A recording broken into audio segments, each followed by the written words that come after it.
What's going on, everybody? This is John Jake Gaming on the mic here, coming at you with week number 5 action here of the FCS Dynasty here on NCAA 2006 as we continue our 3rd season here of this series, and the action continuing to heat up too. Make it 3 top 25 matchups as well as a bunch of other games to watch out for. Should be a really great episode to watch out for, so I hope you guys are excited for it. So with that, make sure you go ahead, smack that like button, hit that subscribe button if you have to be brand new as we jump into one of 3 top 25 matchups that we have in this episode. We do have number 11 Eastern Michigan taking on the Zips of Akron. And Eastern Michigan going to get this episode off right with a nice touchdown here, middle of the 3rd quarter, as Brent Tretzel, he ends up setting up a really nice screen. And that will help Eastern Michigan attain an early lead. Still up by a possession here. Midway through the 2nd quarter, they're trying to finish this first half strong. Tretzel gets it out to the tailback on the option. And sure enough, Eastern Michigan, they do end up finding the end zone a 2nd time here.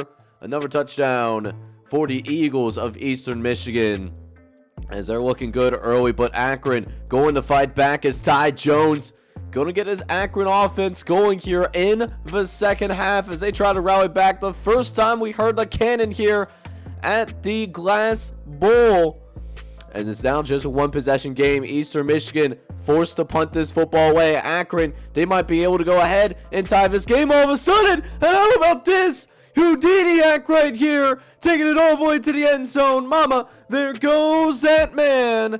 Touchdown, Akron. And it's all knotted up here at 17 apiece. And a chance to take the lead as well, as Akron is really shutting things down here in the 2nd half. Ty Jones with a chance for Akron to take their first lead of the game, and they are going to do it. Slant pattern as the receiver is able to win on the inside, and that will give Akron their very first lead of this game. So a 24-17 lead in favor of the Zips of Akron, as Eastern Michigan again having to be forced to punt this football away. They have just not been able to move the ball in the 2nd half, but special teams is also selling for the Eagles as they give up yet another touchdown in the punt return game. In a 31-17 game, and all of a sudden the narrative changes to Akron might being able to run out the rest of his clock. They are going to go put a dagger in this Eastern Michigan football team, and the Akron Zips, they take care of business here in MAC action, as they will improve to 4-1 on the year as they win by a final score of 38-17. Akron, a team that did not make the FCS playoffs back in year number 2. They do look like a team that is poised to return back to that status. Meanwhile, Eastern Michigan struggling a little bit out of the gates here. Now 2-2 all of a sudden. We'll see if they can get themselves back on track as they move into MAC play further. But, a little bit of concern here for the Eastern Michigan Eagles. But with that being said, that is not the only top 25 matchup that we not only have around the country, but specifically in this conference as well. We got a top 10 matchup here between the number 8 ranked Buffalo Bulls and the number 4 team in all of college football, Central Michigan, who made it all the way to the semifinals last year. They're led by their multi-year starter Marcus Watkins, who's sitting under center for the Chippewas of Central Michigan. As with this being the game of the week, Lee Corso will make his pick, and sure enough, Central Michigan will be chosen. We'll see if Lee Corso did not inadvertently go ahead and curse the Central Michigan team, but so far no major problems here. Central Michigan will get on the board for the very first time midway of the 2nd quarter, as Marcus Watkins just drops a beautiful ball in the back of the end zone, one-on-one coverage, and he threw it up to the bigger guy, and the bigger guy was able to come through, make the catch. But Central Michigan, they are known for running the football, and no problems for them running the football as this game wears on, especially in that 2nd half. 44-yard touchdown run allows Central Michigan to go ahead and open things up a little bit with that running game. And that's even with that receiver downfield missing a block. That would have been a lot easier of a touchdown. But the Buffalo Bulls are not going to give up easily, as Will Reed, he's going to fire deep downfield. He's got a guy, and he finds his star running back. He was running the wheel route out of the backfield, and just elite speed, able to get behind not only that corner, but also the safety as well. Double team not affecting him, but Central Michigan taking control in the fourth quarter, as not only will we see this late touchdown right here that will give the Chippewas a 2-possession lead with 90 seconds left to play, but they do get a late turnover as well, and trying to run out the rest of his clock. They're going to add to this score a little bit. So this game was a tad bit closer than what the scoreboard does end up showing. But Central Michigan, it doesn't change the fact that they get a very impressive win on the road, winning by 21.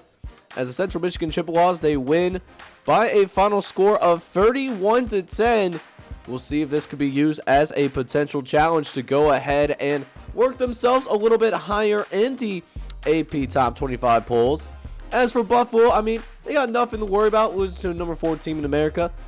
Not a huge deal. Just got to make sure that they maintain their focus. Don't get too down on themselves too terribly much, because they really did play a solid game. The ultimate difference was the turnovers going in favor of Central Michigan. But now we move over to the ACC conference for the first time in this episode, as we check in on the 22 ranked South Carolina State Bulldogs hosting an up-and-coming team potentially. I know this squad's been getting a little bit of love over in the Discord as of late. The Howard Bison, who are off to a pretty fast start, 3-0 to begin the season, but this is truly going to be their biggest test yet, as they got a marquee matchup on the road. Is Carlos Saturday and the rest of this Howard squad ready for the challenge, as they're going to have to find a way to score against what is probably one of the best defenses in all of college football down here at the FCS level in South Carolina State. We'll see if they can do that, but as of right now, they are keeping things pretty close. Howard only down 3-0 at this point, but then we see some things really open up here in the special teams, as that boy is gonna be gone like a girl in a country song. Touchdown Bulldogs, as that makes it 10-0. But oh boy, is Zach Owens gonna give up a second one here? Are we in a Drake song? Are we gonna go back to back right now? We'll see what happens on this particular kick, and once again finding some space in the open field. No one able to catch up either. He is going to even high step his way into the end zone. And even though the Howard defensive unit itself has been holding on pretty strong, they are still on the verge of this game getting out of hand. 20-0 at this point, as it gets intercepted. That will end up being picked off by Sean Johnson, who will be getting his first interception of the season. Just one of those things where if you're going to beat the South Carolina State defense, you have to remain patient. And at that point, you know, down by 20, midway through the fourth quarter, that patience certainly running thin. But this Howard squad, even though it is not looking very likely that they are going to end up winning this football game, they're still going to play tough. So even though Howard probably taking their first loss of the season, barring a miracle, they could still be in for a successful campaign here in year number 3, that's for sure. As now, Carlos Saturday looking to throw over the middle, but it's going to be intercepted. Looks like that might have been Quan Hutch that made the play there and pick off Carlos Saturday for the second time in this game. As, I mean, Saturday had a clean pocket to work with. They did not send the blitz there, and yet it still ends up a turnover. But South Carolina State, they could have just kneeled the ball down, call it a day, but instead they're gonna let it be known, man, that y'all need to realize who you're talking to. Trying to add a little bit more style points to this win. The only sport fun fact where style points necessarily matter, you really don't see that talked about in any other college sport. But with that being said, South Carolina State, they are going to win this game 27-0. offense for South Carolina State wasn't really that good. It was really the special teams and the defense doing really the vast majority of the work, to be honest. But complimentary football being played, and South Carolina State, they'll improve to 3-1, while Howard, they're going to take their very first loss of the season in order to maintain the same record. Still going to be interested to see how both these teams fare. So with the Week 5 action officially getting underway, let's go ahead and take a look at some of the scores around the NCAA. See how some of these notable teams are doing. Starting with the number 5 team in America, UCF. They played on Friday night. Actually, they took on the Charleston Cougars, and they took care of conference play, winning 42-24, allowing UCF to improve to 3-1. Meanwhile, Temple was actually able to secure a blowout against the Jackrabbits of South Dakota State, as Temple also improving to 3-1 as well after a 55-22 victory on the road. San Jose State doing the same thing as they also seek to get into the top 25. They hosted the Tommies of St. Thomas, winning by a final score of 49-16. San Jose State looking to get to the FCS playoffs for the first time. As for San Diego State, they continue their strong start to the season. They beat Northern Iowa in Mid-Mountain West Conference play, winning 28-13 in order to remain undefeated. Speaking of being undefeated, though, well, it's not for either of these teams, but Tennessee Martin looking to bounce back here in year number 3 after a tough season 2. This will definitely help in that regard, winning 52-17, a huge blowout victory for the Skyhawks as they demolish Eastern Kentucky. But as we're getting past lunchtime here in this FCS Dynasty, let's go ahead and check in on yet another top 25 matchup here in the FCS Dynasty, as we have number 19 ranked Samford going on the road to take on Eastern Illinois, who did take down the Eastern Carolina Pirates. So Eastern Illinois more than capable, and it's going to be a heck of a conference opener for both football teams, as both teams are getting ready to take the field. Winner of this game, of course, will not only get a leg up in terms of getting that automatic bid for the Big Ten Conference, but in addition, they are also going to go ahead and, stay in that top 25. Keep yourself in the position, to get that at-large spot just in case they don't get the automatic bid. As we go ahead and get things underway, Ashton Hines, who's been having a great season so far, he's going to keep that going as he throws an absolute dot to the left-hand side. Oh my goodness, was that a tight window to get it down? But just trust his receiver to make a play, and it's going to be a touch, at least leading into a touchdown for the true freshman, Asante Randolph Jr., as Asante Randolph Jr. is going to get the scoring off right for this Sanford Bulldogs football team. And it's going to be a 7-0 lead early. As speaking of that running game, how about Ashton Hines? Got to be up there in terms of one of the better mobile quarterbacks that we have in this series. Hines didn't see what he liked downfield, so just went ahead and took it down. Will eventually be forced out of bounds by Russell Matthews, which is another one of your guys' custom players. But Ashton Hines, that being said, going to eventually lead that touchdown drive, and it's going to be a score for the Samford Bulldogs once again, and exactly the dream-like start that you wanted to see from this Samford team, who, by the way, is coming off of a huge win against Dartmouth, blowing those guys out of the water. But Eastern Illinois showing some fight as well, except he fumbles the football. Oh no, not what you wanted to see. And it ends up being recovered by Samford, and a team that has already scored on its first couple of possessions in this football game. They're going to get the fumble there as well.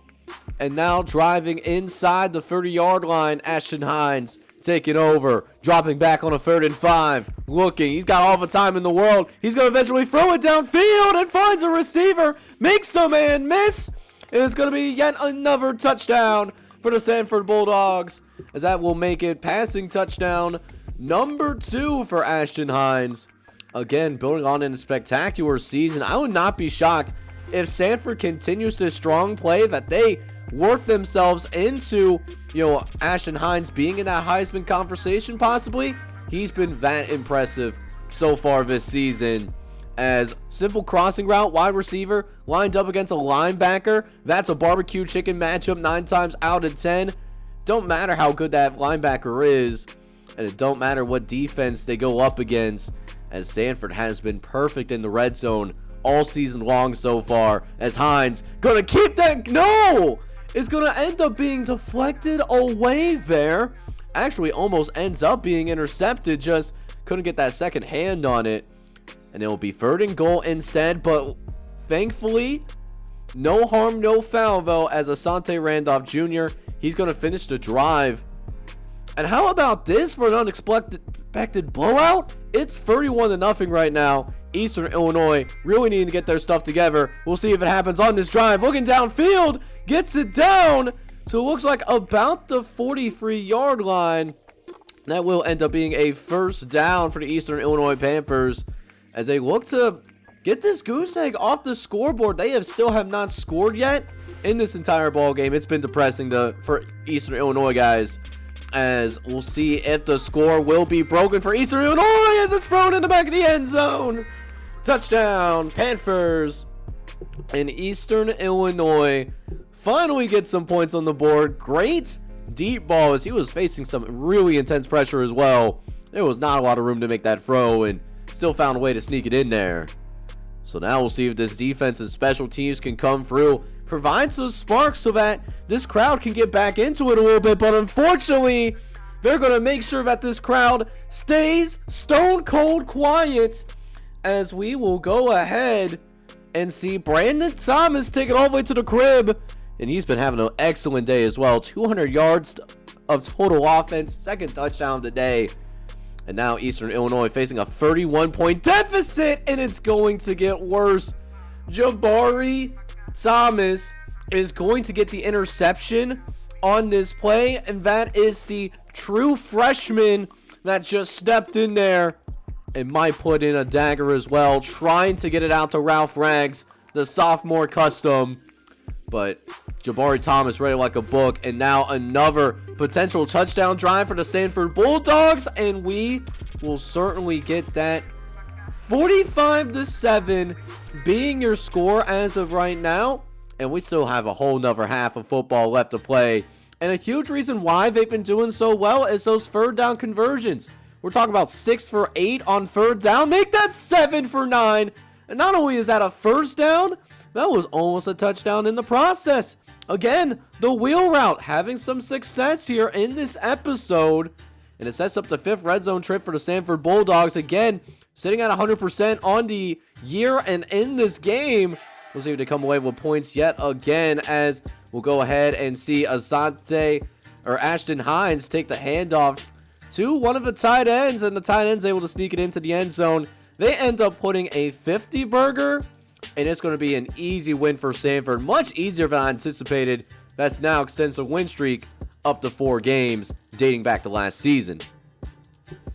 Now from a couple of top 25 teams up north, now we go down south for some SEC action. We got the Georgia Southern Bulldogs, who they had that really impressive win to start their year against UCF, but then a head scratcher against Troy. So we'll see if they can get things back on track as they have their conference opener here at home against the Citadel, who is also looking to get a big-time marquee win. The Citadel, an okay football team, but they haven't pulled off any major upsets over the course of this series. And if they're going to be able to win this game, they're going to have to find a way to shut down Ikeda Woods, specifically in that running game. So we'll see how that ends up transpiring. They should know a thing or two about something to run, but Ikeda Woods is just built different. Oh my, did he put that safety in an absolute washing machine, because we saw the spin cycle in its final form. And Georgia Southern, first offensive play of the game. The Eagles of Georgia Southern are going to take a 7-0 lead. Like, oh my goodness, like that's safety. I kid you not, he did a full 360 turn. He had absolutely no idea what was going on. But the Citadel does eventually get into the red zone. They have a chance to add some points onto the board. They go to their fullback, but the fullback is going to put the football on the ground. the last thing that you wanted to do when you're taking on a top 15 team, and they did literally exactly that. So now Georgia Southern to get the football once again. Mo completely on their side, and Ikeda Woods, what else is there to say about him? One of the most electric players in college football. Going to take it all the way into the end zone. It's a touchdown for the Eagles, and that's going to make it 17-0. Ikeda doesn't even get touched. That's the crazy part in all of this. No one getting to this quarterback yet today. We might be in for an all-time effort, but Ikeda Woods, he tried this thing called passing the football, and if y'all have watched Georgia Southern football the last couple of seasons, in this FCS Dynasty, the pass almost treated like a trick play, right? So 20-0 in favor of the Eagles, but make it 27-0. We get a kick return, or not a kick return, but Scott Dixon throws his 4th interception of his collegiate career. Williams picks it off. He was chilling in the flat, read the quarterback like a book, and it makes it 27-0 now as Ikeda on the next offense possession does another spin cycle, and that is going to be yet another touchdown for the electric junior quarterback out of Fairfield, Georgia. And it's just an absolutely devastating effort. Citadel not knowing what hit him, and you know it's bad when the fullback can get some yards, but we get a fumble. Ikeda with a chance to bring him down. We finally see someone make the tackle, so it's not all bad for the Citadel. They do end up forcing a couple of turnovers, but the offense just did not bring it, and that is required to beat a team like Georgia Southern, as the Eagles do march on and win 41-0, bouncing back easily from their devastating effort against Troy. As now we check in on another top 25 team that definitely has some question marks. Tennessee State, who comes in number 21 in the country, and this was after their loss to Maine. And not only did they lose to Maine, they lost to Maine really convincingly. 27-point loss to an unranked team at home too. So they got their conference opener against Western Kentucky. Western Kentucky, major disappointment in year number 2. Thought that was a team that could possibly sneak their way into the top 25. They didn't even finish 500. So we'll see if some things change here, as they're going to need better quarterback play from Dylan Thomas if Tennessee State is going to make a deep run this season in the FCS playoffs. It's just plain and simple. They need more out of their true freshman quarterback. As now, Thomas, speaking of the devil, he's going to throw it downfield. He makes a really nice throw early there that will end up being caught for a significant chunk of yardage, as it sets up a goal line situation later on in the drive. As Dylan Thomas, he gets a really clean pocket and delivers a great ball that's going to go right into the end zone. Touchdown Tigers, as they will take the early lead over the Hilltoppers of Western Kentucky. As now 7-0 game, trying to sneak it in over the middle of the field, but not only is it picked off, but Brian Hampton, one of the best receivers that Tennessee State has. Matter of fact, he was in the Heisman conversation at some point. Wouldn't be shocked if he's named a first-team All-American. He ends up getting shaken up. Looks like a head injury. Might be a concussion. Hopefully it's not too severe, though, as Western Kentucky cannot capitalize off of the turnover. At least not completely. They only get a field goal out of it. And Dylan Thomas, the good thing about this quarterback, he has a very short-term memory. He forgets what happens in terms of interception. He just moves on to that next play. And he's a gamer, man. So I like his potential from that standpoint. And, you know, we're seeing more flashes of that here. A lot more than what we saw in that Maine game, as Tennessee State certainly looking a lot better and doing so on the road too. Thought this could be a upset alert, but not happening this time around, as Thomas drops back, got a clean pocket again, moves around a little bit in the pocket, and oh man, sometimes it's just better to be lucky than it is to be good. This was a well-defended pass. Let's take a quick look at this. It's deflected away originally, and then it ends up landing in the hands of another Tennessee State receiver. Oh my goodness, you literally cannot make this up. Leads to yet another touchdown drive, by the way, for the Tigers, as it makes it 21-3 at this point, as Dylan Thomas will notch yet another passing touchdown. But with 30 seconds left to play, Western Kentucky, they go free and out. So one more chance to possibly add points in this game. And oh my, surprised that's not a touchdown, but they will mark him down at the 1-yard line. So it was almost a touchdown pass. But with just a handful of seconds left to play, Tennessee State, they got to move quickly. 23 seconds left to go in the first half. Clock is running, and they hand it off to their running back, who's also a true freshman. They have to, replace Brock Lawrence, who is moving on to the NFL. And now the lead has been extended 28-3 as Western Kentucky trying to get something going. Marcellus Wallace, the sophomore custom, he's actually getting a lot more playing time than he did back in season number 2. He misses the tackle, but as the rest of the team comes in, not only makes the tackle, but jars the football loose. So maybe not such a bad thing that Marcellus Wallace missed that tackle. All things considered, it still keeps it 28-3 as Dylan under center with trips to the left. As now Dylan looking, facing a little bit of pressure, gets it out to the crossing pattern, and now we got a man wide, butt naked open for a brief moment, and gets it into the red zone. Nice presence there by Dylan Thomas to identify his check down and let his receiver do the rest of the work. You don't have to do the home run ball every single time. I think Dylan Thomas is learning that, but still taking that occasional shot as well. There's a balance to it. And speaking of taking shots, he finds Brian Hampton, who did end up returning back into this game, scoring another touchdown for the Tennessee State Tigers, as this was a dominating affair in this one in the conference opener for both teams, as Tennessee State wins 42-3, being the final score. Tigers improving to 3-1, while West Kentucky, they have really struggled throughout this series thus far. They're going to now be 1-3 here and in serious danger of being completely irrelevant. So as the week 5 action heats up, let's go and check out some other scores happening around the FCS, as New Hampshire was actually given a run for their money against Delaware State, but the Wildcats do pull it out, winning 28-24, and Delaware State still looking for their first win in over a year. They're on a 14-game losing streak. As for New Mexico State, they also had a solid challenge from Southern Utah, but New Mexico State also able to pull it out, winning 31-24 and remaining undefeated on the season.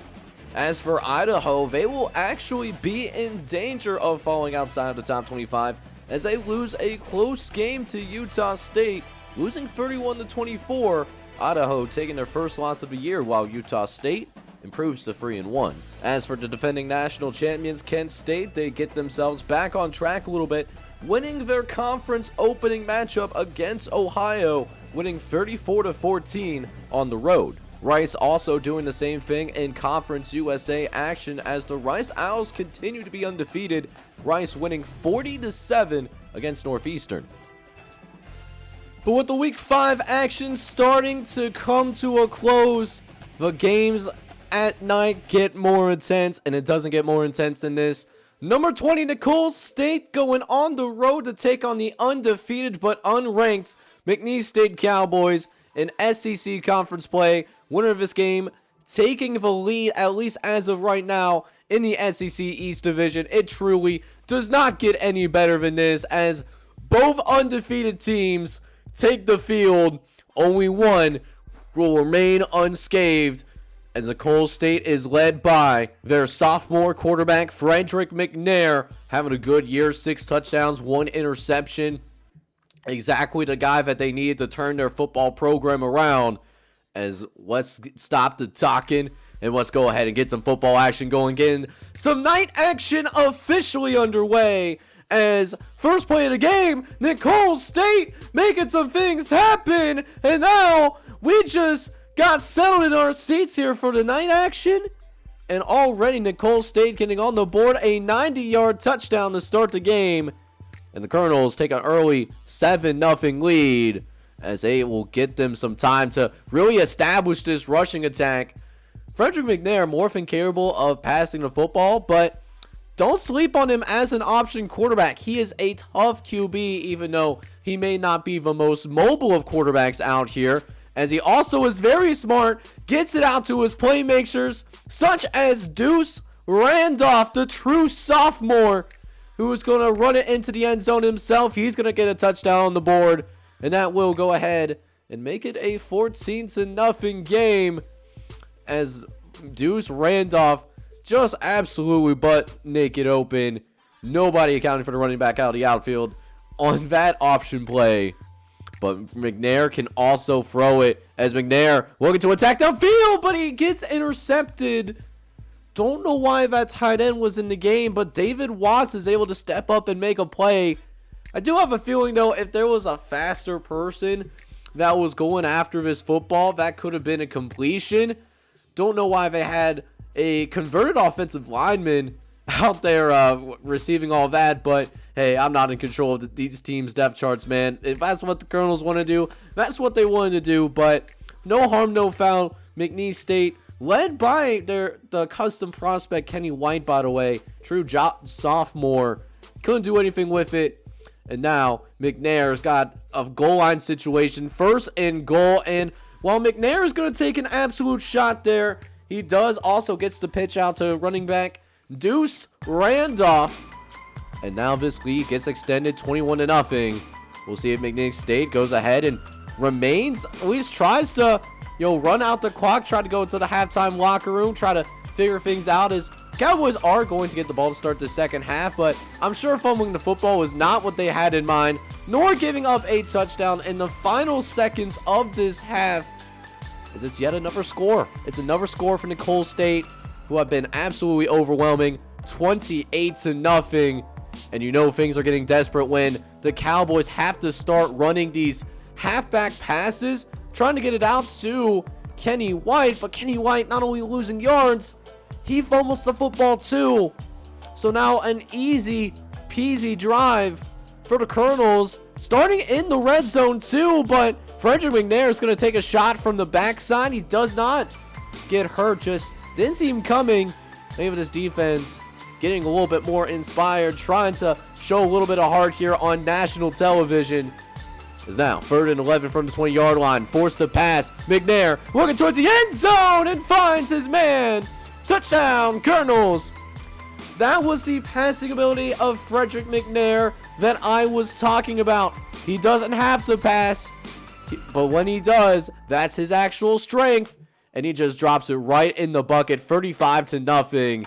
And McNeese State, though, to their credit, they don't give up. Kenny White does deliver a really great ball that ends up going into the end zone. So McNeese State will not be blanked at the very least, as Kenny White, for once, actually gets a clean enough pocket to make a read.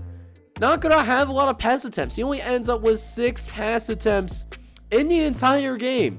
Just very, it's a little bit of a head scratcher, actually, why they didn't rely on Kenny White more. He came in with 15 passing touchdowns through 3 games. Like, that's special stuff, as we'll see Nicholls State take it out in special teams, the second time that they received a kickoff this entire game, and the second time that they're going to find the end zone.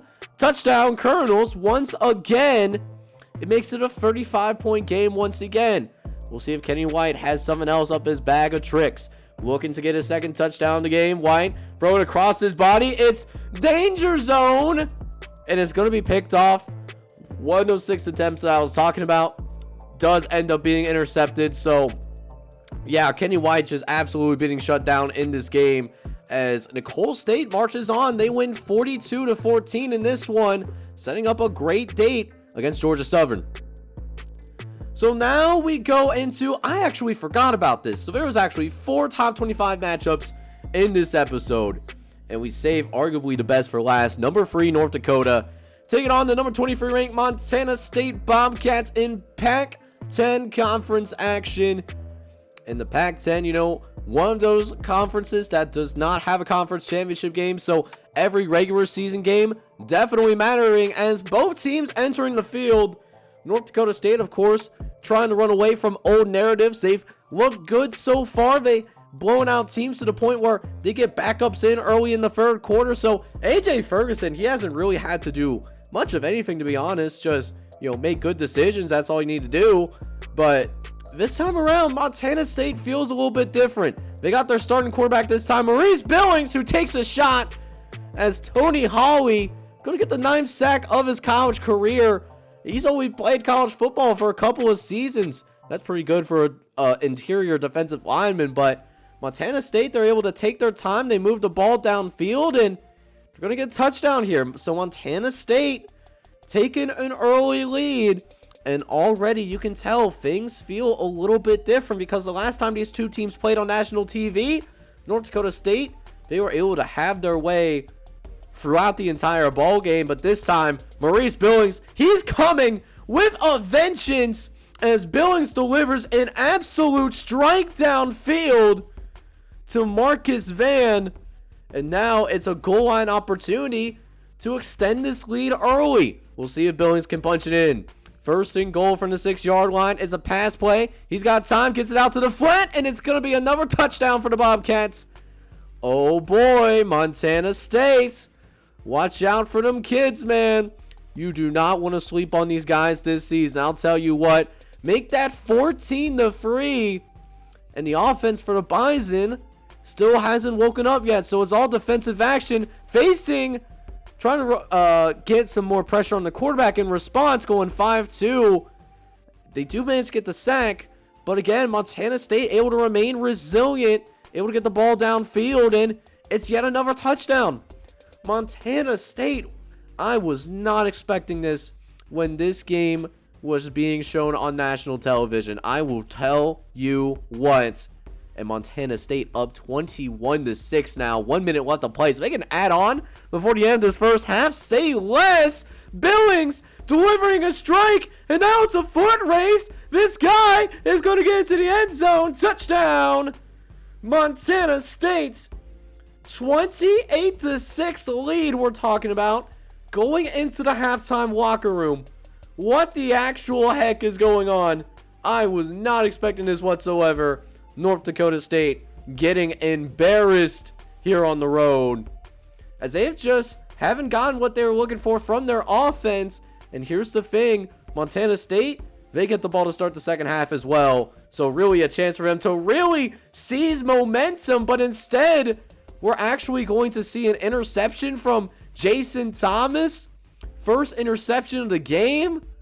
Oh boy, maybe this is a spark that North Dakota State has needed to get back in the game. But despite, you saw where they started, they still had to settle for a field goal. And still a relatively large lead for Montana State. Just, we're waiting for North Dakota State to wake up. But it's not happening right now as AJ Ferguson, he tries to run the read option. He keeps it himself. Runs into one of those big burly defensive linemen. You know, those farm boys up in Montana. They got some pure strength to them, that's for sure. But North Dakota State, they're going to get to their star tailback, Anderson. Anderson's going to get it to about the 40-yard line. Might need a little bit heavier dose of Ken Anderson to get back in this game. He's only has 10 carries so far, but has been effective when he has the football. Speaking of the running game, we're going to see the backup tailback get some running room, gets it to the outside, he's got some space, and he's now in the end zone. Touchdown, Bison. They will end up going for the 2-point conversion, and that 2-point conversion is actually going to be good as well. So that's going to go ahead and make it 31-17. We're still in the fourth quarter, so it's really important for Montana State to come out here and finish this game off. They've been playing really well so far, and it's going to be intercepted. North Dakota State, they are starting to wake up again. Are they going to come back from 28 down? Is it going to happen here? First and 10 from the 23. Following that interception, Ferguson needs a touchdown drive. Dropping back, it's going to be an option, and gets dragged up there and just facing a tremendous amount of pressure. Halfback, by the way, got absolutely lit up like a Christmas tree. But here's the problem with the Bison. 1 for 8 on third down conversions. Can they make it 2 for 9? Ferguson facing some pressure, going towards the end zone. It ends up being deflected away as Montana State was able to get some pressure, makes it 4th down.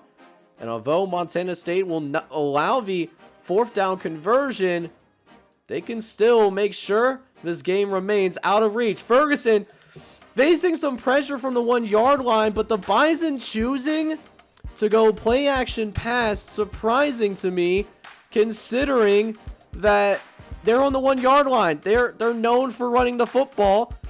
That would actually make sense to run it, but instead, a little bit farther out from the 5-yard line.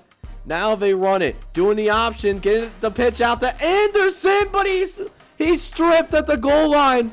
Ken Anderson loses the football. It goes out of bounds at the 1-yard line, and Montana State is going to get the goal line stand. And they run some time off the clock, so now just a minute 10 left to play here in this game. Ferguson trying to get it out to the fullback. He fumbles the football too. It is going to end up being recovered. So the offense ends up being a huge question mark, and it still ends up being the case when being challenged by competent teams as Montana State. They pull the upset. They beat the North Dakota State Bison by a final score of 31-17. So that will keep the Bobcats undefeated. They're now 3-0. It'll be really interesting to see how high they climb in the rankings, because this was truly an impressive victory. Handling the number 3 team in the country. If there was field stormings, then there should only be a field storming moment for this Montana State squad. Hopefully it's in EA college football. But for now, Montana State gonna enjoy this win. But before we go ahead and display what the conference standings are now looking like, let's go ahead and check out the notable scores one more time. As Northwestern State, they handle their business against Texas State, as Northwestern State Demons improved to 4-0, winning 35-28 against a winless Texas State squad. But we do also get some more exciting upsets as Towson is able to win against Eastern Carolina. The Towson Tigers, they beat the Pirates 48-45 in overtime. So the Eastern Carolina squad that made it to the national championship last year, they're just 2-2 on the season. So at the conclusion of the last game, we are actually now a third away through the season. We made it through week 5. So let's go ahead and take a look at the conference standings for each individual's conference now. Starting with the ACC, we'll go into the Atlantic Division. And as of right now, South Carolina State doing what it's supposed to do. They are currently undefeated in conference, so they do have the inside track after their win against Howard. But for the A&M, they are definitely going to be a wild card. Their only win did end up coming in conference play thus far, although they have been competitive in their other 2 games, so something to definitely watch out over. Howard, they just took their first loss of the year, but they are looking to be on track to be above 500, and then Delaware is also looking to be competitive as well, 2-2 overall with a 1-1 conference record. As for the Coastal Division, right now, it was always customary that New Hampshire James Madison matchup typically decide who wins the Coastal Championship, and right now, New Hampshire, with them winning, they are having that inside track, number 1 team in the nation. Another undefeated team to maybe watch out for is Norfolk State, but a lot remains to be seen, obviously. North Carolina A&T, though, they did give Akron a pretty good battle. Unfortunately, they could not get it together. And then, of course, James Madison should still make the college or the FCS playoffs here in year number 3, but not a great start, 1-2, and then Hampton and Delaware State bringing up the rear. As for the Big Ten Conference, we're starting Big Ten play here for most of these teams, and there's actually a couple of teams here that do happen to have a top 25 ranking. Samford, they nearly made the playoffs last year. They're number 16 in the country. Tennessee State, they have received a lot of attention over the course of this season already, and they're 3-1 overall, number 20 in the country as well. Skyhawks are looking to rebound off a tough year too. Murray State even won a conference game, although their non-conference was very questionable. So Murray State is going to have to win this conference in order to make it to the FCS playoffs at this point. As for teams that are still waiting for their turn to play in conference play, one notable team is Southeast Missouri State. They will start their conference play in the next episode. They're number 13 in the country, so a very good football team to certainly watch out for. Eastern Illinois, you can say the same thing. They did take a tough loss to Samford, but that being said, Eastern Illinois was also ranked in that top 25 as well. Moving over to the Big 12 conference now, we got Alabama State currently on top, and this is one of those divisions that is certainly wide open, and that's still the case.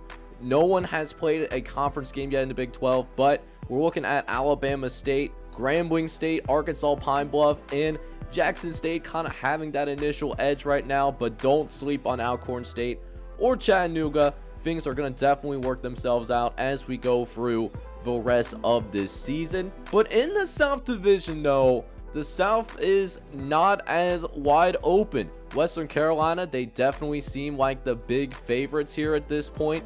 Although they will not get a chance to play in the FCS playoffs, they still have a chance to win a Big 12 championship. So these probation seasons are not going to all go to waste necessarily. It just sucks to see that Western Carolina, while ranked in the top 10, won't get a chance to play some playoff football.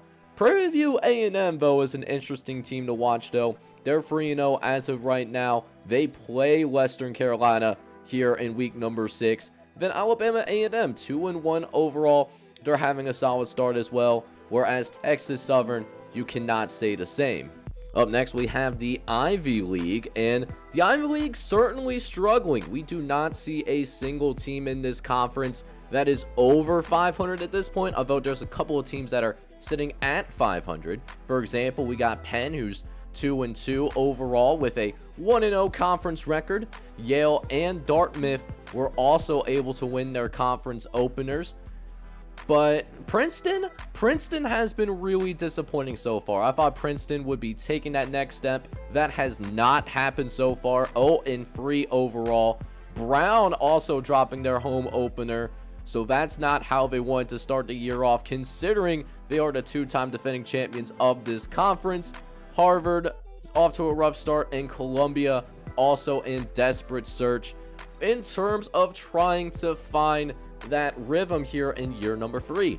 Going over to Conference USA real quick. Right now, we are looking at this East Division. UCF is currently on top with a 2-0 conference record, but Richmond right behind them after a shocking victory over SMU.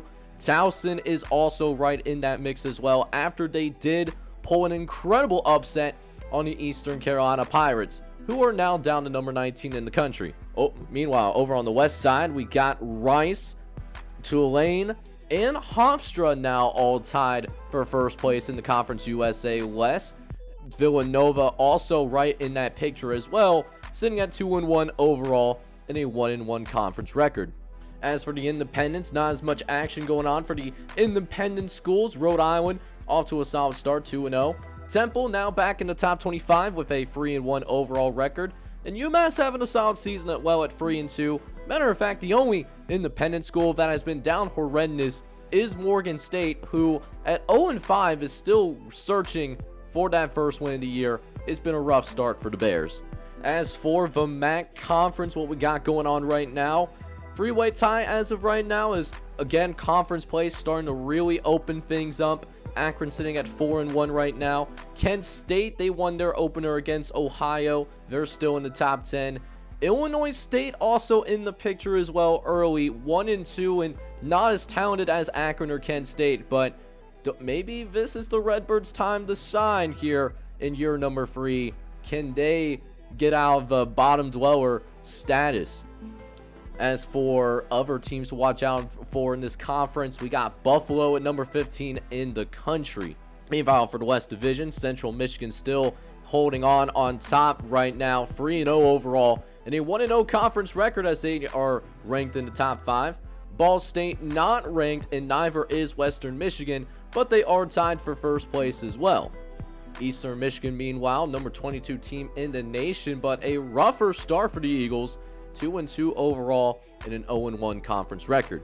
Up next, we have the Mountain West, and Southern Missouri State taking care of business early, 2-0 in conference play.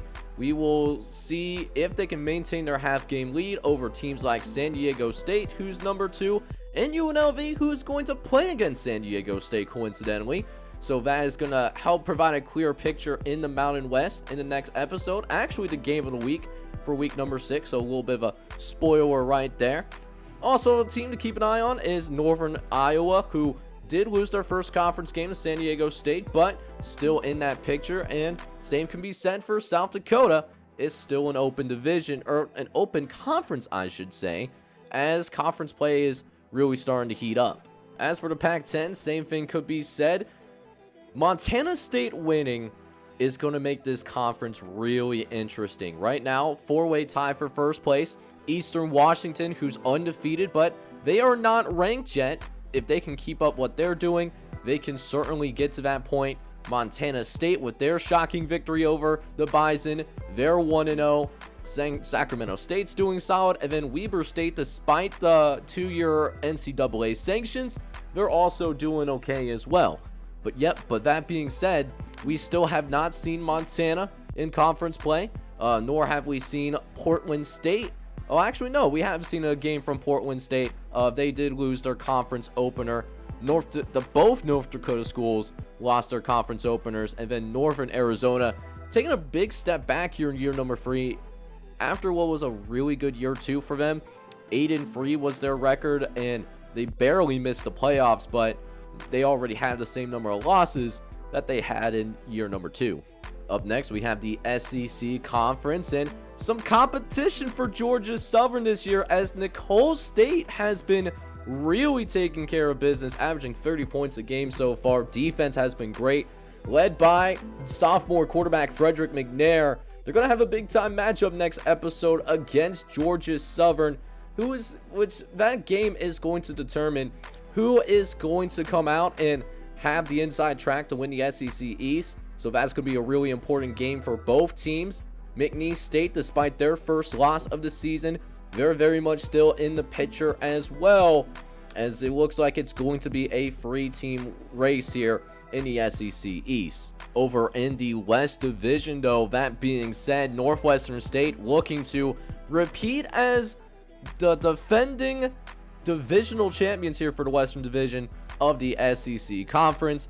Sitting at 2-0 right now. They have a half-game lead over Southeastern, who Southeastern's having a good year so far, 3-1 overall. And then Elon surprisingly is still in the picture. They had a rough non-conference slate, but they did rebound with winning their conference opener. So, hey, anything is still possible up to this point.